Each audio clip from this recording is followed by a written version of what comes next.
Why me, Lord, what have I ever done to deserve even one of the pleasures I've known?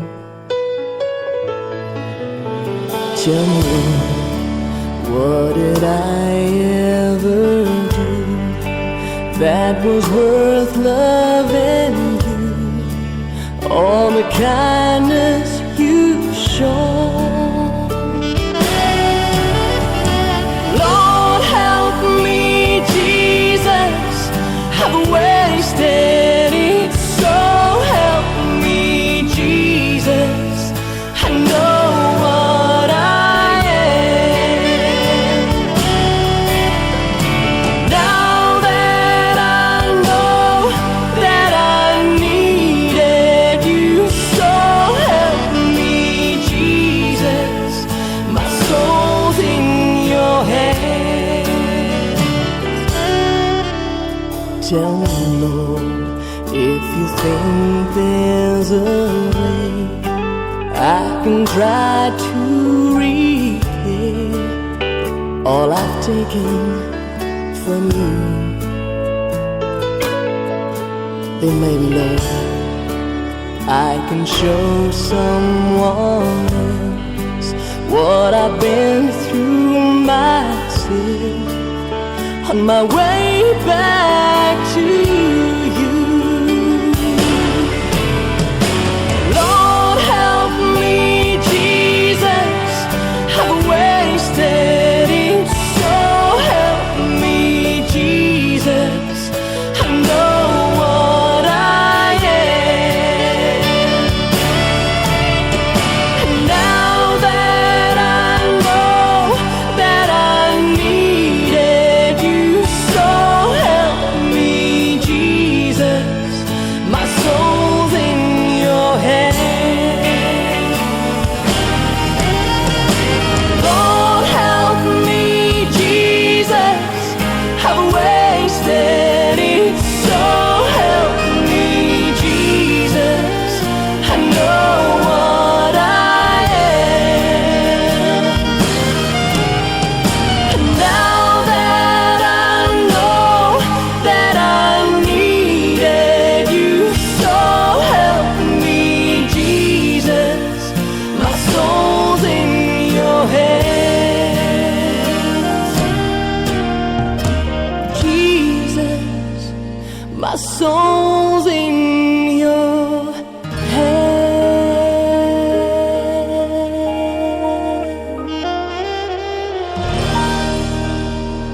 103.5 FM New CV New You. Pendengar CV, Kristi hadir kembali dalam program Why Me Lord. Dan untuk edisi kali ini kita akan berbincang-bincang dengan figur yang sangat menginspirasi kita semua, Ibu Erika Fani.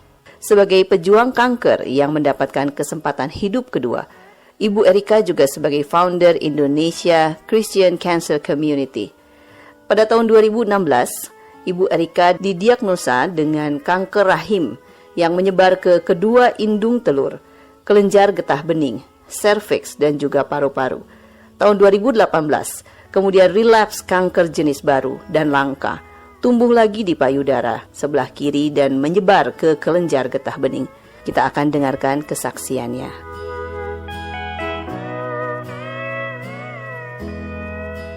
Halo Ibu Erika, apa kabar Ibu? Halo Ibu Kristi, kabar baik. Kabar baik ya. Ibu di Pontianak ya tinggalnya Bu ya? Iya, saat ini di Pontianak, di Kalimantan Barat. Oke, senang sekali bisa ngobrol dengan Ibu akhirnya ya. Ini Kristi ingin tahu sekilas terlebih dahulu tentang Ibu dan profil Ibu. Boleh dijelaskan Bu? Oh boleh, dengan senang hati. Ya. Saya adalah Erika Fani, saya seorang pejuang kanker ganas. Tahun 2016 saya kena kanker stadium akhir, kanker dari rahim menyebar ke dua indung telur, kiri kanan saya kena, menyebar ke serviks, menyebar ke kelenjar getah bening, dan juga ditemukan ada di paru-paru. Gitu.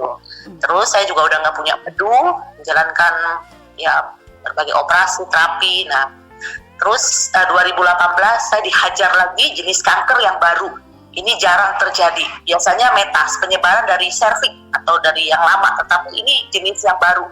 Dia tumbuh lagi di payudara kiri saya, dan dalam hitungan bulan sudah menyebar lagi ke kelenjar getah beningnya. Jadi saya sudah banyak kehilangan bagian dalam tubuh saya karena kanker ganas. Kalau boleh tahu sebetulnya apakah memang ada keluarga yang kanker atau dari mana kanker ini bisa muncul, Bu? Iya, Bu Kristi, kanker itu sebuah misteri. Bahkan dokter pun tidak bisa memastikan dari mana. Waktu saya tanya, bisa karena genetik, bisa karena pola hidup, ya bisa juga karena paparan karsinogen dan segala macam. Tapi saya nggak punya keturunan. Ada nenek saya, tapi itu pun kena kanker umur 90, kena kanker indung telur, tapi 90 tahun. Jadi kayaknya bukan itu juga gitu. Ya, jadi memang entah apa sebabnya begitu ya, bisa terkena kanker dengan berbagai macam tadi ya deskripsinya kok banyak sekali gitu.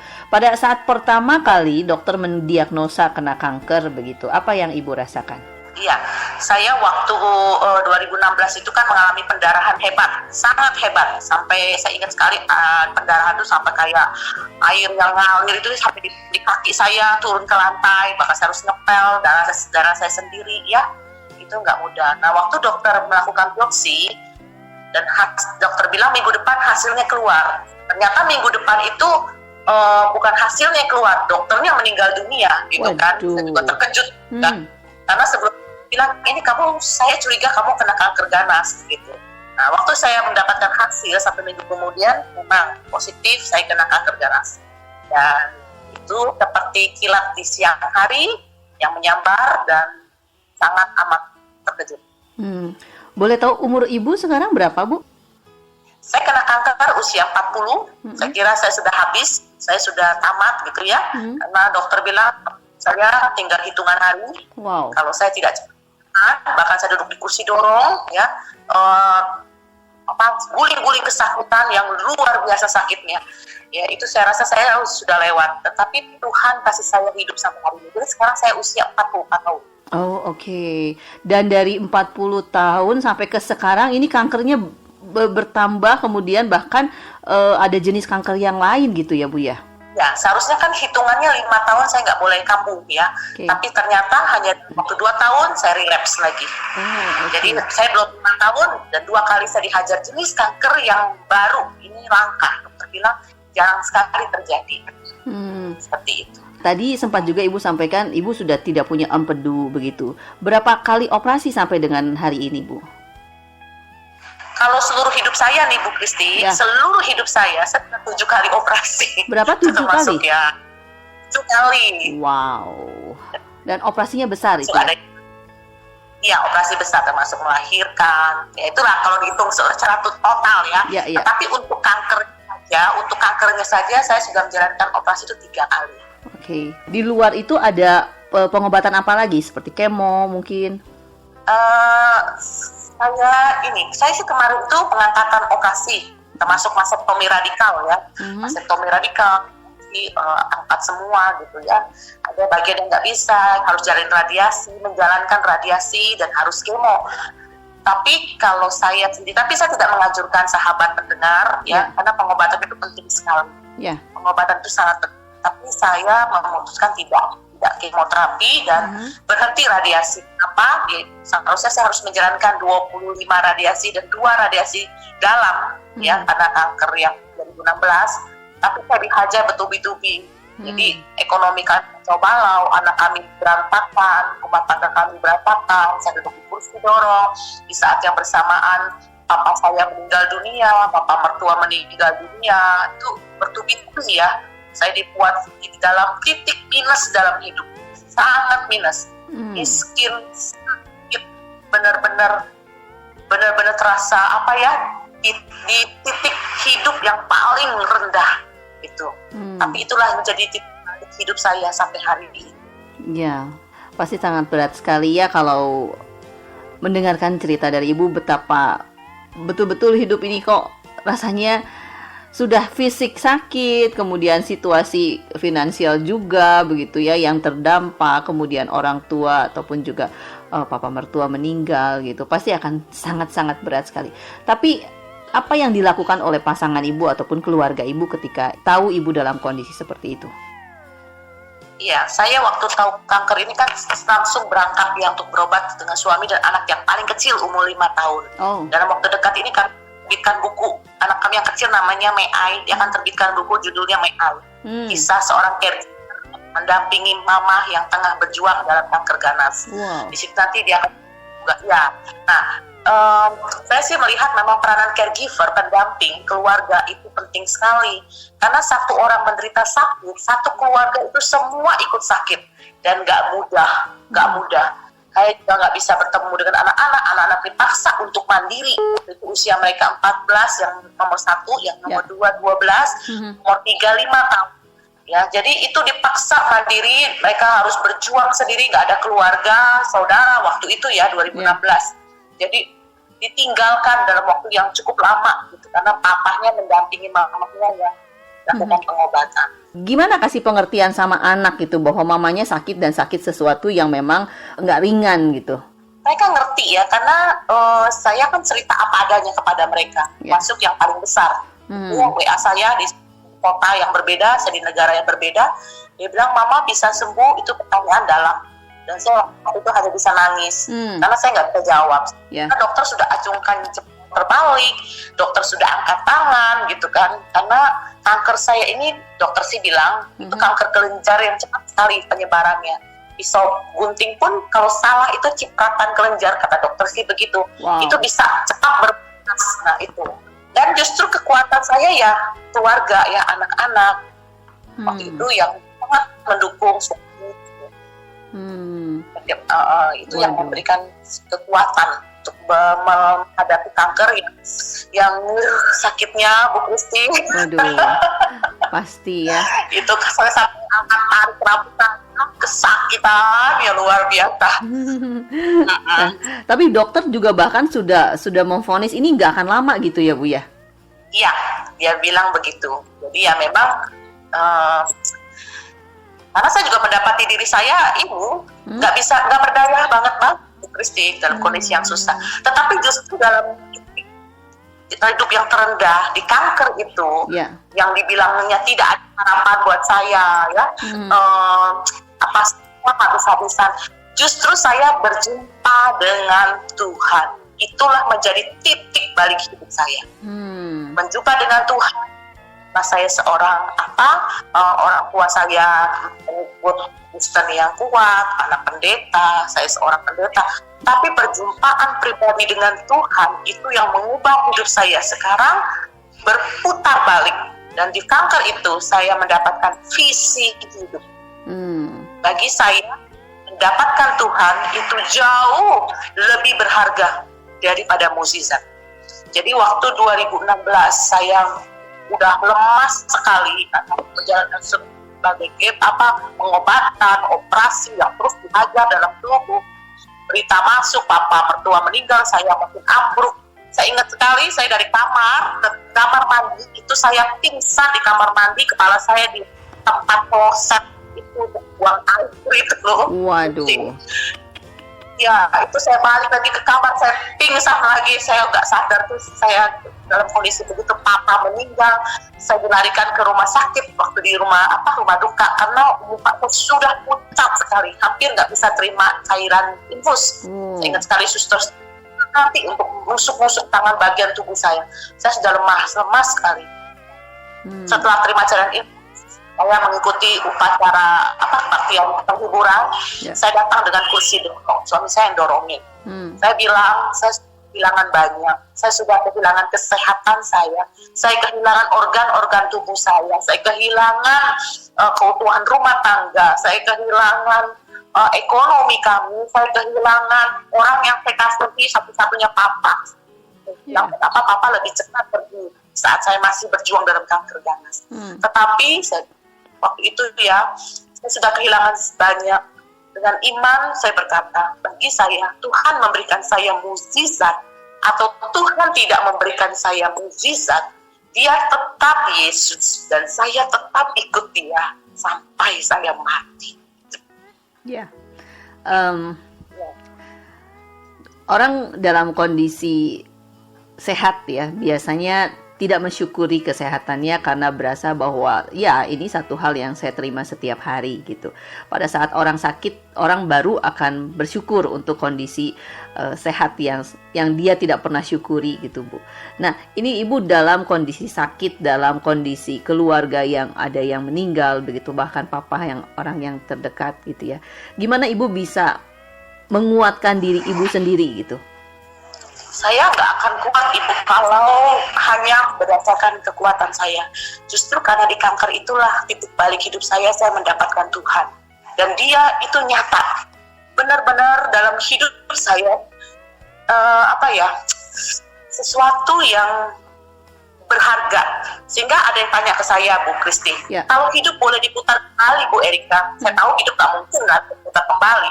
Tetapi kalau hidup boleh diputar kembali, saya menjawab, saya tetap akan memilih dilahirkan menjadi seorang penderita dan pejuang kanker. Begitu ya, Bu? Karena Tuhan hidup, dan kekuatan itulah datang dari Tuhan. Dokter sekarang, saya kan sudah operasi mastektomi radikal 1 tahun yang lalu ya. Itu pun saya keliling. 1 bulan itu saya 21 sampai 24 hari tidak di rumah. Keliling pulau dalam dan luar negeri, juga ke pulau kota-kota untuk mengunjungi para penderita kanker. Dan saya masih bawa kanker yang relapse saya itu kemana-mana. Dia serang saya waktu saya di atas mimbar, dia serang saya waktu saya mengunjungi pejuang kanker, dia serang saya waktu saya tidur, kanker itu terus. Saya tetap bawa dia. Dan itu penyebarannya cepat sekali. Sehingga waktu kemarin, tahun lalu, bulan Juli, saya sudah finish pelayanan selama 3 minggu keliling dan menyerahkan diri lagi, masuk meja operasi lagi untuk diangkat kankernya, dan payudara kiri saya beserta kelenjar getah bening. Saya melihat bahwa memang kalau kita nggak punya Tuhan, nggak akan kuat, Bu Kristi. Tapi nggak pernah tanya sama Tuhan, Tuhan, apa maksud Tuhan memberikan saya sakit-sakit seperti ini? Yang saya pertanyakan adalah, Tuhan kasih saya sembuh, itu nggak main-main. Jadi kisah hidup saya diangkat menjadi skripsi mahasiswa psikologi sebuah kampus besar di Surabaya. Dia mengambil tema tempat tidurku adalah mimbarku, itu tema hidup saya. Nah, saya waktu papa meninggal, saya memutuskan untuk tidak melanjutkan pengobatan dan pulang ke kota bersama anak-anak, dan saya mau pakai waktu saya bersama anak-anak lebih banyak, ya, lebih banyak bersama keluarga. Tapi Tuhan kasih saya kesempatan hidup kedua. Kanker yang ada di paru-paru itu ternyata mukjizat yang saya dapat, dan saya sembuh. Saya sembuh. Wow. Sakit yang paling kesakitan itu sampai hari ini saya udah nggak ngalamin lagi, Ibu Kristi. Itu benar-benar tuh kasih saya kesempatan hidup kedua, dan bagi saya itu hidup yang terlalu mahal. Pertanyaannya kepada Tuhan adalah, Tuhan, kenapa Tuhan saya diizinkan untuk mengalami kanker ini? Apa rencana Tuhan dalam hidup saya? Saya taat, ya. Nah, kemudian 1 tahun Tuhan ajari saya untuk berdiam diri. Semua pintu ditutup sama Tuhan, apapun ditutup. Dia suruh saya berdiam diri, lockdown secara pribadi. Nah, sebuah pertanyaan, Tuhan, apa yang kau mau dalam hidup saya? 1 tahun kerinduan kepada firman yang luar biasa. Saya baru mengerti api rusak merindukan sungai, seperti jiwaku merindukan Engkau, Tuhan. Luar biasa. Sebuah pertanyaan, siapakah Engkau, Tuhan? Kanker itu adalah damsik saya.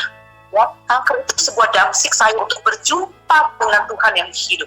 Setelah 1 tahun kemudian, Tuhan menggelisahkan saya dengan sebuah visi.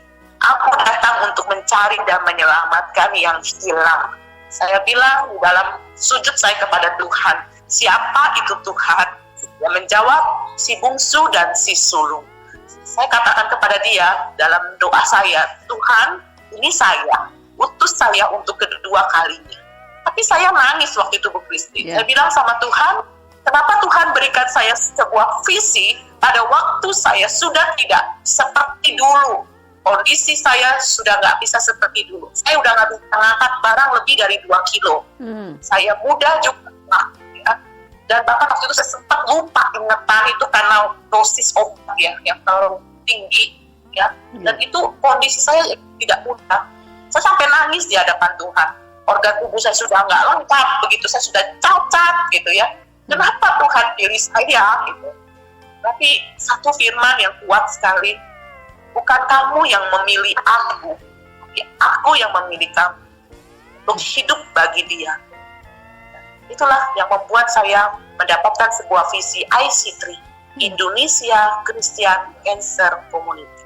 Kalau mendengar perjuangannya memang turut merasakan begitu ya, bagaimana jika dalam kondisi seperti ini mungkin kalau Kristi tidak sekuat Ibu ataupun juga tidak bertemu Tuhan, pasti juga kita nggak akan sanggup gitu ya Bu ya. Kesempatan hidup kedua itu yang akhirnya membuat Ibu menjadi lebih tergerak lagi untuk menjadi berkat bagi banyak orang. Kemudian Ibu membuka atau menjadi founder Indonesia Christian Cancer Community. Ini udah berapa lama Bu? 2017 saya mendapatkan visi itu jelas sekali. Dan sampai sekarang sudah ada di 10 kota di Indonesia. Dan kami sudah ada anggota 300-an orang. Oke. Datang dengan keadaan kanker mereka dan pergi itu ya dipanggil Tuhan. Oh, oke. Wow. Amazing ya. Dari satu hal yang sebetulnya jika kita sebagai manusia biasa tidak bisa melihat panggilan Tuhan atau rencana Tuhan, pasti tidak akan bisa menjadi berkat untuk sekian banyak orang yang juga menderita hal yang sama begitu. Itu semua ada di seluruh Indonesia ya Bu ya, anggotanya? Di Indonesia. Tapi karena sekarang online, jadi sebetulnya lebih memudahkan ya Bu ya, nggak usah banyak berkeliling ya. Ya, kami tetap kunjungan setiap hari, cuman bedanya lewat online. Karena teman-teman itu banyak yang berat-berat hidup mereka juga ya, yang kambuh lagi dan apa itu nguatin mereka lagi. Oke. Nah sekarang dari tubuh Ibu yang paling Ibu rasakan sakit bagian mana? Atau memang sudah tidak ada yang terasa sakit lagi? Saya sekarang kalau malam itu harus bantuan oksigen 15 menit aja sekali. Karena kalau mulai malam itu suka sesak. Karena saya nggak tahu apakah saya udah nggak bisa untuk ketemu dokter lagi. Karena kondisi COVID begini seharusnya saya harus jumpa dokter untuk periksa. Tapi nggak bisa gitu karena kondisi. Tapi nggak apa-apa gitu, tetap enjoy gitu. Nggak ada sesuatu yang gimana-gimana, nggak ada. Tapi kalau udah pakai oksigen udah enak. Gitu. Oke. Kali aja di malam hari membantu juga untuk diri lah. Kalau lihat dari riwayat penyakitnya sudah cukup banyak begitu ya Bu ya, dan berkembangnya juga kan cepat begitu. Bagaimana Ibu bisa bangun setiap hari dengan penuh semangat gitu? Karena Kristi kalau melihat begitu ya bisa senyum-senyum, bahkan bisa cerita juga. Mungkin ada bagian tertentu yang kita berat gitu, tapi masih bisa tersenyum, itu satu hal yang cukup unik begitu ya dalam kondisi hidup yang seperti ini gitu Bu. Iya, terima kasih. Pertanyaan Ibu bagus banget ya. Yang membuat saya itu adalah visi Bu. Visi. Kayak hari ini saya tulis status saya di Facebook ya. Visi itu seperti gairah menyambut pagi. Visi itu bukan visi itu bukan rutinitas hidup setiap hari. Visi itu adalah sesuatu yang kita kerjakan, proyek kekekalan. Maka kita sekarang fokusnya kepada Tuhan sang visioner sejati. Visi itulah yang membuat kita berkarya habis-habisan. Karena hidup itu adalah visi, mati itu adalah sebuah karya. Gitu. Jadi visi itulah yang membuat saya untuk bangkit lagi, ya, untuk melihat bahwa hidup ini sebenarnya pasti mati, Bu Kristi. Orang kanker belum mati karena kanker, dan belum tentu juga kita mati duluan daripada mereka yang sehat. Saya ingat sekali waktu 2016 saya sakit kanker ganas, sudah di tempat tidur, yang kunjungin saya banyak. Ternyata yang mati duluan, meninggal duluan mereka, ada 8 orang di antara sekian banyak yang lebih dulu. Itu juga saya kaget gitu kan. Nah, jadi bukan itu, jadi intinya adalah waktu Tuhan izinkan saya masih hidup, apa yang bisa saya buat yang Tuhan hendaki dalam hidup saya. Jadi bagi saya why me Lord itu Tuhan, mengapa saya izinkan Tuhan harus merasakan menderita kanker ini. Tuhan punya rencana apa dalam hidup saya taat untuk melakukan. Dokter kemarin bilang begini Bu Kristi, setahun yang lalu, Erika, berita bagus setelah saya operasi masektomi radikal, angkatan payudara kelenjar getah bening. Dokter bilang, Erika, ada berita bagus dan berita tidak bagus buat kamu. Saya bilang, berita bagusnya apa? Berita bagusnya kankermu bersih lagi. Aduh, luar biasa. Saya sampai tapi berita tidak bagusnya, kankermu dalam hitungan bulan bisa hidup lagi. dan ganas lagi. Dia bilang begitu. Nah, terus saya bilang dengan diri saya, berapa bulan itu kan masih lama. Kenapa saya mesti nangis, mengasihani diri gitu kan? Masih lama, lebih baik saya dorong koper saya kan udah nggak bisa angkat koper. Saya dorong koper keliling, kunjungin orang-orang kanker. Waktu saya akan pakai untuk harga. Terus saya doa sama Tuhan, Tuhan saya minta bahu Tuhan yang kuat, supaya saya bisa meletakkan kepala saya. Karena kanker itu menakutkan sekali. Tetapi kalau Tuhan tidak ada di samping saya, itu jauh lebih menakutkan. Saya cuma minta bahu Tuhan yang kuat, yang dimana saya bisa meletakkan kepala saya dan saya tetap berjuang di dalam kanker ini. Di sana tuh. Iya. Itu, Kristi. Tentunya kekuatan memang pasti dari Tuhan begitu ya Bu ya. Tapi kan ada usaha dari diri kita sendiri yang juga harus positif ya di antara dalam kondisi yang berat seperti ini. Kan ada ayat gitu yang menyatakan hati yang gembira adalah obat begitu ya Bu ya. Bagaimana orang bisa bergembira gitu Bu dalam kondisi yang berat. Sekarang bukan hanya orang yang sakit ya, tapi kondisi keuangan, ekonomi, apapun yang terdampak COVID ini kan pasti juga membuat setiap orang yang terdampak ini pasti tidak bisa bergembira. Dan dengan hati yang tidak bergembira kan akhirnya banyak penyakit juga bahkan bisa datang gitu. Gimana Ibu punya hal apa yang bisa dibagikan untuk pendengar CEVI? Iya, sahabat pendengar, kalau kita mengenal Tuhan kita, seharusnya itu membuat kita lebih tenang dalam menjalankan hidup ini. Saya dan IC3 ini kita kan nggak jual produk obat, kami tidak ada jual produk obat. Nah, itu nggak boleh dalam pelayanan kami, nggak boleh, karena kita bukan itu. Dan kami membagikan kami dengan buku. Kami ada terbitan 10 buku. Nah, itu yang menopang pelayanan IC3 di dalam pelayanan depan. Nah, selama bulan Maret sampai sekarang itu tidak ada buku pun yang terjual gitu kan. Dan itu operasional ya otomatis kan terganggu. Tetapi saya melihat gini, kalau kita mengenal siapa Tuhan kita, seharusnya itu udah menjadi ketakutan, kekhawatiran, sesuatu yang tidak terjadi. Kita melakukan itu semua karena kita percaya yang memimpin kita itu adalah Tuhan, yang awal, yang api, yang menuntun kita. Saya suka bilang kepada pejuang kanker dulu waktu kami melayani, kepada caregiver, pendamping, kita nggak bisa meminta Tuhan sembuhkan mamaku dalam waktu 10 tahun, bisa bersama 20 tahun. Kita harus berpikir hari ini aja bersama dengan orang yang kita kasih, itu waktu yang berkualitas. Pakai waktu itu yang ada, sama dengan perjalanan kita ikut Tuhan. Kita nggak bisa lihat 10 tahun lagi, nanti besok gimana Tuhan mau makan apa. Hari ini aja dijalani, dihadapi bersama dengan Tuhan. Saya lihat burung gagak Tuhan itu, burung gagak itu tetap ada loh. Menolong kita hari ini, bisa lewat lagi satu hari begitu. Meskipun besok nggak tahu mau apa, tapi kan tanpa kita menyusahkan diri dengan sesuatu yang tidak pasti. Pasti itu kan hanya di dalam Tuhan. Ya. Ibu kan latar belakang sebagai pendeta juga dari anak pendeta begitu ya, yang menemukan Tuhan bahkan ketika sudah mendapatkan penyakit kanker ini. Apa bedanya dulu Bu mengenal Tuhan dengan sekarang? Beda sekali Bu Kristi, jauh berbeda. Dulu saya mengenal Tuhan itu samar-samar berdasarkan apa yang Papa saya ajarkan, sekolah teologi, ikut KKR 10 kali maju ke depan, 10 kali maju ke depan. Beda. Kenapa bedanya? Titik baliknya. Dulu saya hanya melihat kepada diri sendiri, saya melihat butuh pengakuan manusia, saya melihat butuh dipuji. Itu kan sebenarnya pendewaan terhadap diri sendiri, dan Tuhan tidak suka. Kanker ini justru berubah total mindset saya, cara berpikir saya, melihat sesuatu, tidak menggenggam kalau memang bukan milik saya, melepaskan yang itu beda banget. Jadi cara berpikir benar-benar berubah banget. Itu. Jadi sekarang kami mendapatkan visi, menjalankan visi dan hidup dengan visi. Tidak ada jaminan apapun, tapi itulah visi itu yang dari Tuhan, itulah yang membuat cara pandang kita itu beda. Ya, ada beberapa orang yang sakit ya, yang percaya Tuhan sakit. Kemudian beberapa anggota keluarga yang berkata bahwa mungkin kamu punya dosa, mungkin kamu punya sesuatu yang belum selesai dengan Tuhan. Ini kalau pendapat seperti ini, bagaimana menurut Ibu sebagai seorang yang berlatar belakang teologi dan hidup dengan juga sakit penyakit gitu Bu?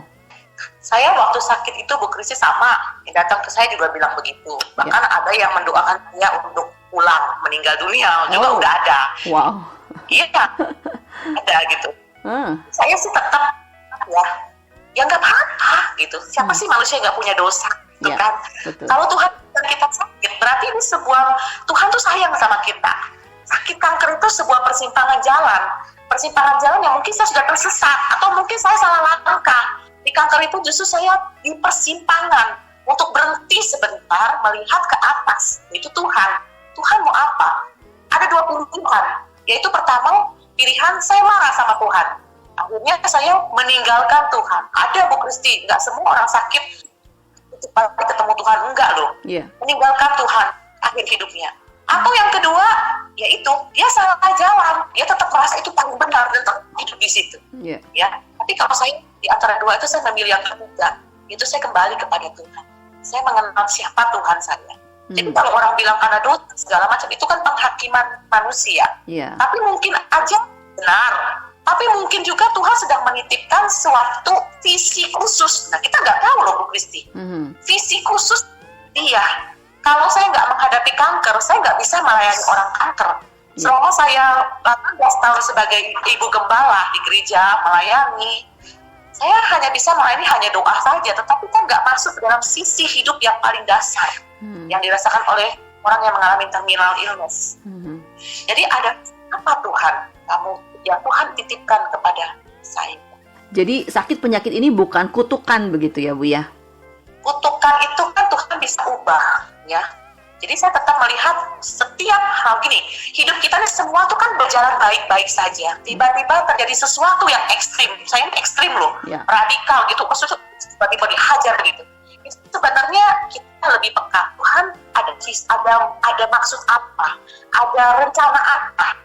Ajar saya untuk peka menangkap itu. Karena kalau kita nggak tangkap, hilang itu. Tangkap itu, dan saya mau taat kepadamu. Jadi kalau Tuhan mengizinkan waktu yang peristiwa yang tiba-tiba begitu, kita perlu tanya sama Tuhan, ada apa ya Tuhan? Apakah ini visi yang Tuhan lagi mau dikuatkan lagi gitu? Jadi jangan bertanya kenapa saya yang sakit Tuhan gitu. Di dalam tahap kedukaan atau kehilangan memang ada pertanyaan seperti itu Bu Kristi. Kenapa harus saya, kenapa? Itu kan manusiawi, manusiawi. Enggak apa menurut saya, tanya aja sama Tuhan. Tuhan itu enak, bisa ditanya, dan dia juga memberikan jawaban. Dia bukan Tuhan yang diam, tapi Tuhan yang bisa memberikan jawaban kepada kita.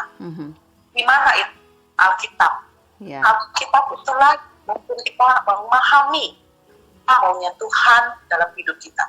Tapi nggak semua orang kan punya kedekatan dengan Tuhan sedekat ibu begitu ya, ataupun juga pada saat sakit kemudian menemukan Tuhan begitu. Gimana Bu caranya supaya setiap pendengar CV yang mungkin dalam kondisi yang juga terpuruk ataupun juga dari sisi fisik yang juga menurun begitu, gimana bisa akhirnya mendekatkan diri kepada Tuhan?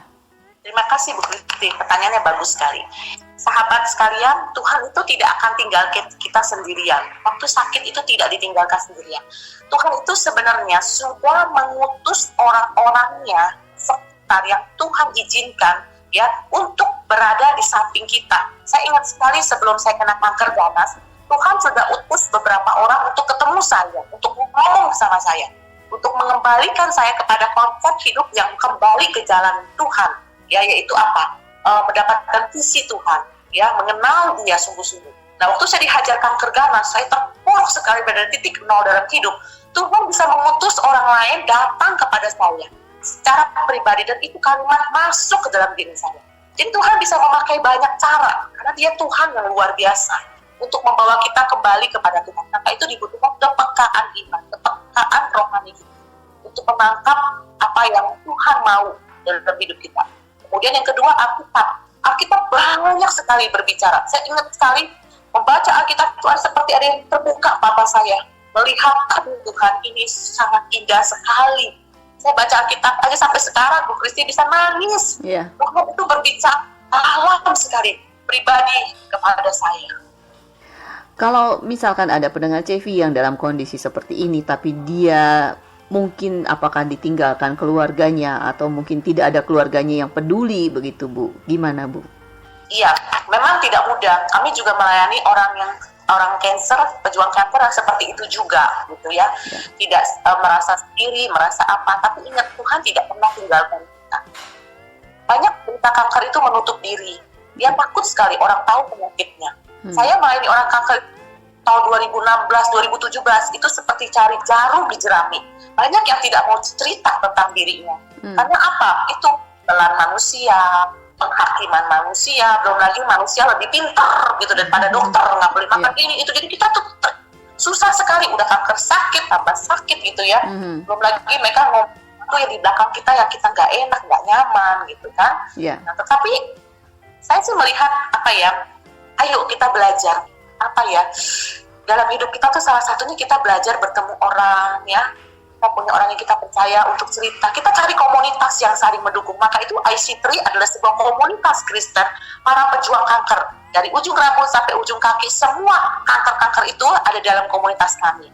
Kita support, tidak ada penghakiman apa, tapi kita saling menguatkan, mendoakan begitu. Cari komunitas saling support, itu penting. Cari orang yang bisa support. Kalau hal-hal yang membuat kita tidak nyaman, ya hal-hal yang melelahkan bagi kita para pejuang kanker, lepasin, tinggal.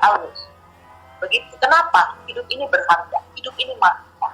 Di IC3 ini ada 300-an berarti anggota begitu Bu. Paling muda yang terkena kanker di usia berapa?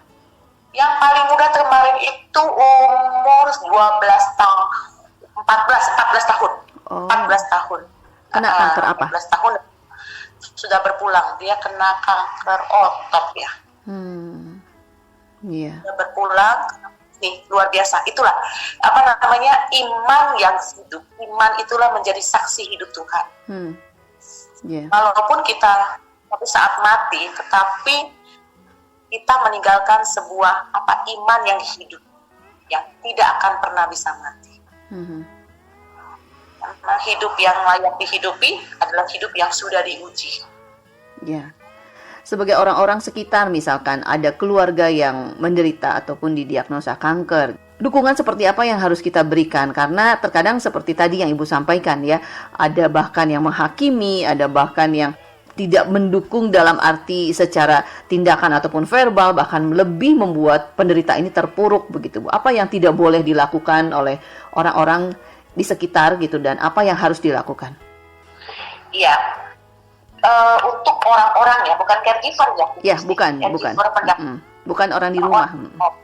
Ya, inilah sebabnya kami IC3 nanti akan mengeluarkan sebuah modul pelatihan untuk gereja sahabat ya, karena kami bukan gereja, tidak melayani baptis, tidak melayani perjamuan, tapi orang yang mau berbalik kepada Tuhan, itu kami serahkan ke gereja sahabat.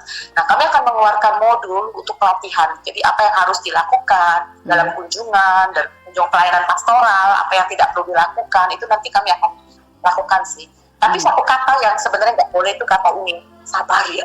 Itu simpel aja deh, sabar ya. Itu sebenarnya kata yang nggak tepat. Karena orang sakit itu lebih sabar. Berdoa ya sama Tuhan. Justru orang sakit pun sebenarnya doanya lebih 2 kali lipat karena dia mengalami kan. Nah itu. Jadi baiknya gimana Bu? Ataukah kami bantu dalam doa ya? Kalau begitu boleh ya Bu ya? Nggak apa-apa. Nggak apa-apa. Saya kalau melayani para pejuang kanker itu memadukan semua aspek 5 bahasa kasih. Aspek itu ada. Jadi makanya melayani pejuang kanker tuh satu orang bisa 2-3 jam loh Ibu saya, selagi dia nyaman ya. Dia sakit ya nggak bisa. Dia lagi nyaman tuh paling cepat tuh 1 jam. Bisa 2-3 jam setelah sekali. Tapi itu kualitas. Kenapa? Karena pelayanan ini berpacu dengan waktu Bu Kristi. Bisa aja itu pertemuan saya pertama dan terakhir. Itu banyak sekali. Pertemuan pertama dan terakhir. Bahkan ada yang berpulang di tangan saya, meninggal. Jadi ini memang pelayanan yang berpacu dengan waktu. Jadi saya nggak mungkin bisa kembali lagi kedua, ketiga kalinya, enggak. Sepertinya ada diizinkan bisa, tapi ada yang nggak bisa diizinkan lagi. Jadi itu waktu yang berkualitas bersama mereka. Iya. Dalam pelayanan Ibu melayani selama ini begitu ya, berkeliling bertemu dengan para pejuang kanker ini, ada nggak cerita apa atau hal apa yang bisa menguatkan pendengar CV ini khususnya begitu? Apakah memang dalam ceritanya mereka ini, mereka menemukan Tuhan tuh dalam kondisi apa atau bagaimana begitu, atau mereka memberikan nasihat apa begitu? Ya, sebenarnya sih udah nggak ada nasihat ya untuk orang kanker, karena orang-orang yang terminal itu ada dipersiapkan hati mereka. Saya meski saya mengalami mujizat, tapi saya tidak memberikan PHP, harapan tentang mujizat. Kan bagi saya menyembuhkan tidak menyembuhkan, kita tetap ikut dia sampai kita mati. Saya juga kan bisa tumbuh lagi, karena pejuang kanker tuh nggak ada kata sembuh, yang ada berjuang. Nah itu. Jadi ya, jadi seperti itu Ibu. Ya, sebetulnya boleh nggak sih Ibu minta kesembuhan sama Tuhan? Boleh banget. Minta Tuhan kesembuhan, minta Tuhan waktu bersama keluarga, boleh banget, nggak apa-apa. Banyak orang gagal fokus dalam menjalani hidup. Jadi waktu sakit, kita hanya habiskan waktu kita untuk kesana, kesini, makan ini, makan itu, obat ini, obat itu, ya. Terus minta Tuhan sembuhkan, kita melihatnya kepada mukjizat. Sebenarnya itu semua salah fokus. Fokus kita paling sebenarnya kepada Tuhan. Kalau Tuhan mau sembuhkan kita, dia akan balikan tangan secepat mungkin kita akan sembuh. Gitu. Tetapi kita nggak boleh salah fokus. Mukjizatnya yang kita tekankan, tapi kita lupa Tuhan si pemberi mukjizat. Ya, saya harus jalan dan ke medis. Ya Tuhan, karena secara logika nggak mungkin, matematika saya nggak cukup. Bagaimana biayanya gitu kan? Kalau Tuhan yang menentukan itu, saya selalu percaya di saat-saat terakhir pun selalu ada jalan. Nah jadi itu. Kadang kita merasa khawatir, takut, emosi kita nih Bu Kristi up and down kan. Kita tuh emosinya up and down. Nanti kepengen mati, kepengen bunuh diri, begitu ya sahabat. Itu memang udah irasional, itu nggak bisa. Itu seperti bukan kita gitu loh. Itulah kondisi sakit, terminal illness. Kalau saya dalam kondisi begitu, saya langsung keluar, nggak di kamar, mengasihani diri itu semakin terpuruk. Saya keluar, saya lihat udara sebentar. Saya keluar gitu ya, jadi supaya kita tuh nggak terpuruk ke situ, sambil ngobrol sama gitu, sambil jalan. Jadi pada saat kita sedang sendiri dan kemudian kita berpikiran hal-hal yang mengganggu begitu ya, atau bahkan merusak seperti ingin bunuh diri begitu, itu lebih baik kita keluar dan mencari udara segar, bertemu dengan orang begitu ya Bu ya. Iya. Kalau nggak nyaman ketemu orang jangan dipaksa, Apalagi kan sekarang COVID ini nggak bisa. Nah, tapi kita bisa keluar ya di pekarangan atau ruang tamu, ya. Nah, itu membantu mengalihkan sebentar, main sama anak, main sama cucu, gitu. Itu membantu. Tapi Ibu pernah mengalami masa-masa seperti itu ketika Ibu sangat-sangat betul-betul terpuruk begitu dan rasanya ingin mengakhiri hidup ini? Sangat. Itu udah irasional dan saya merasa bukan saya. Saya mau mati, udah sakitnya luar biasa. Betul. Pas 1 tahun Tuhan tutup semua pintu. Waktu saya mengalami visi yang akan diberikan, saya juga depresi. Depresi kenapa? Benar-benar pintu ditutup. Dan saya orang yang aktif, tiba-tiba mendapati saya harus berdiam diri. Itu tuh nggak mudah, tuh ya. 3 hari saya di kamar. Benar-benar Tuhan, ini kok tidak mudah Tuhan, ini kok susah sekali Tuhan. Di hari ketiga suami saya bilang, yuk keluar lihat depan yuk. Waktu itu kan belum masanya pandemi. Ya, saya keluar sama suami. Tahu nggak apa yang terjadi Bu Kristi? Tuhan izinkan ya saya keluar sama suami malam-malam itu jalan kaki. Tiba-tiba ada motor berhenti depan saya. Dia bawa anak kecil terkulai, dahangi istrinya, bawa beras 1 liter. Terus dia bilang gini, Bapak Ibu, maafkan, tolong saya, anak saya sakit, saya butuh uang untuk ke dokter, untuk beli obat aja udah nggak punya gitu kan. Saya jual beras saya, Ibu tolong. Saya lihat hati saya tergerak. Di dompet itu ada berapa saya kasih ke dia, dan saya nggak ambil berasnya. Cuman itu langsung membuka mata saya, itu terbuka. Masih ada yang lebih susah loh hidupnya dari saya. Kenapa saya harus mengasihani diri? Saya masih bisa jalan, saya masih sehat gitu kan. Hanya Tuhan diam aja, ada yang lebih susah. Nah itu terbuka lagi. Dan itu waktu itu sih. Ya. Tuhan memakai orang-orang begitu ya di sekitar kita untuk membuka mata kita. Jadi jangan terpuruk dan berdiam diri di ruangan begitu ya, karena itu akan semakin membahayakan untuk kita ya. Iya, betul.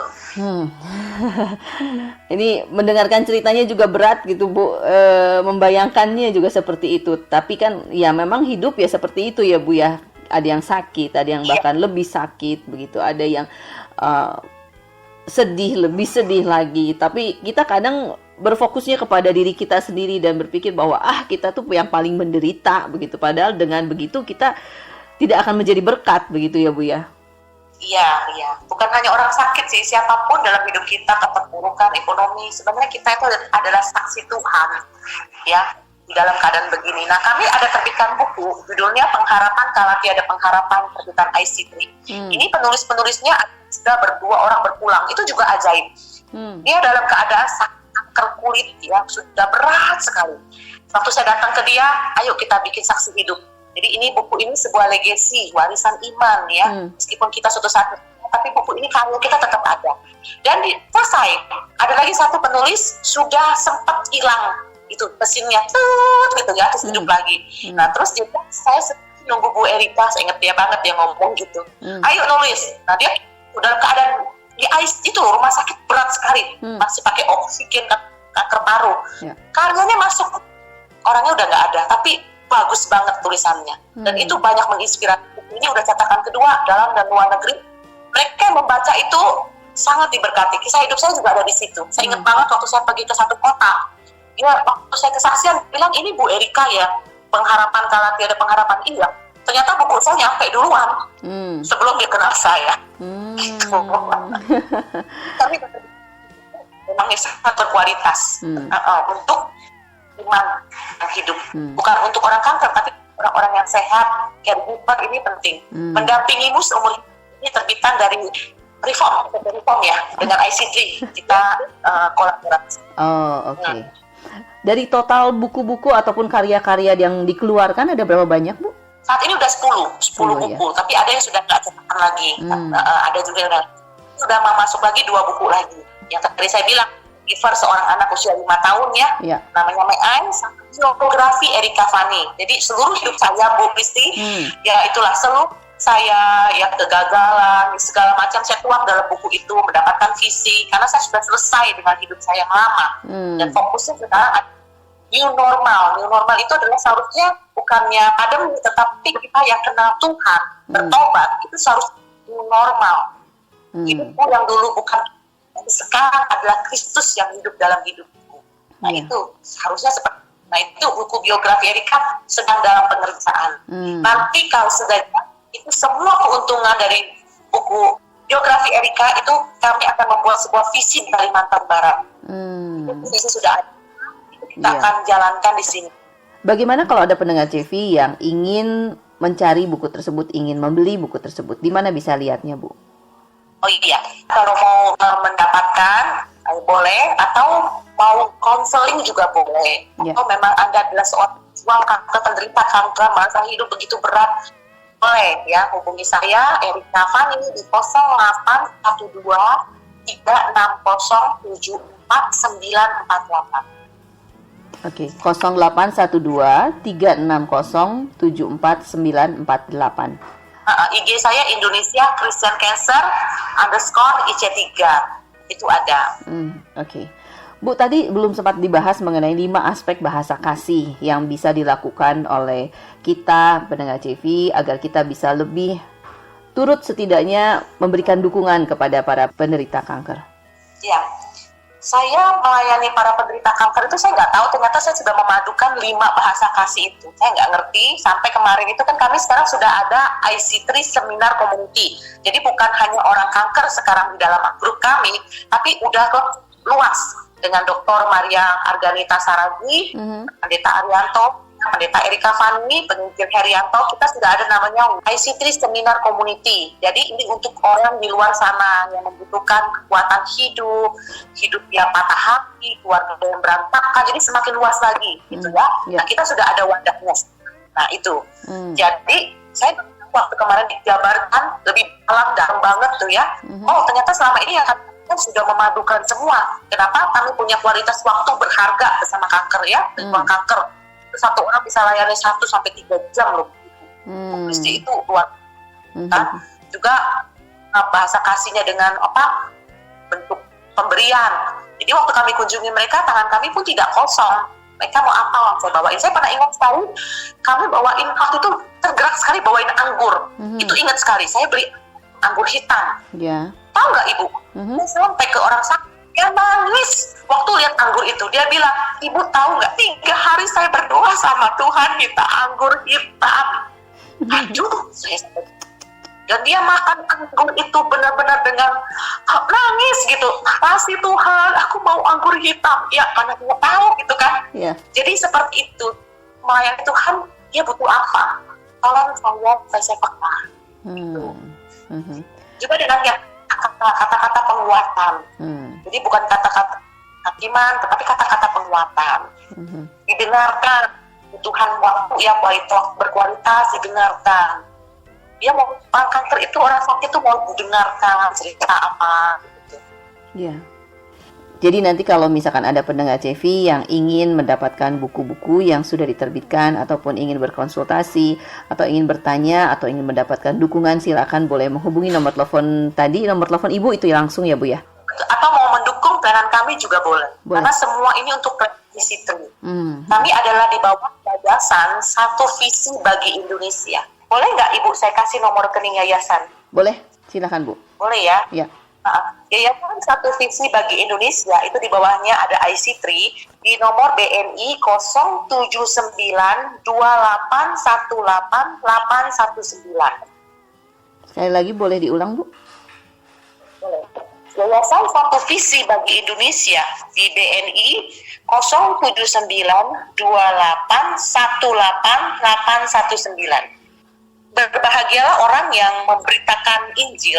Ada orang yang memang untuk bisa pergi, tapi ada orang yang bisa mendukung. Ya. Tapi itu sekali lagi semua untuk proyek kekekalan yang kita bangun bersama di dalam Tuhan. Nomor telepon yang bisa dihubungi tadi ya Bu ya, 0812 360 74948.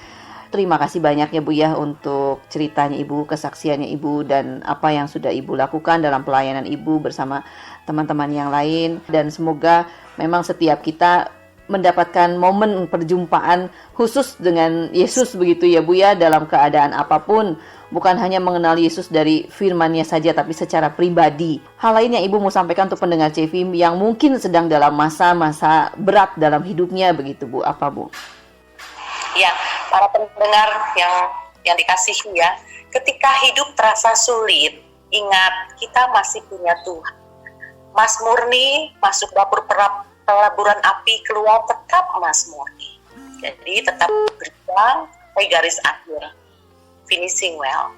Iya, tetap berjuang sampai garis akhir. Jangan patah semangat, jangan putus asa. Jika memang mengalami momen-momen yang cukup berat, bisa kontak langsung ya dengan IC3 Indonesia Christian Cancer Community, Ibu Erika Fani di nomor telepon 0812 360 7498. Terima kasih Ibu ya. Terima kasih juga Bu Kristi. Tuhan memberkati. Sama-sama semua.